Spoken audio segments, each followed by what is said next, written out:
poď so mnou na najmenšiu diskotéku na svete.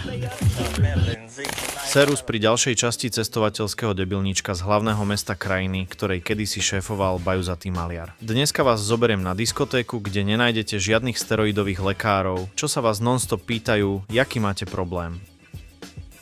2 eurička dnuka, veď to poznáš z automatov a vyberáš pecku zo svojho mladí.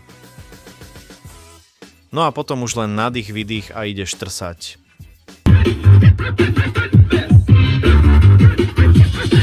Za tú cenu fajn sranda, akorát tam bol smrad jak v slipoch Janka Tribulu po horskej turistike a nefungovala ani pára, ani diskogula.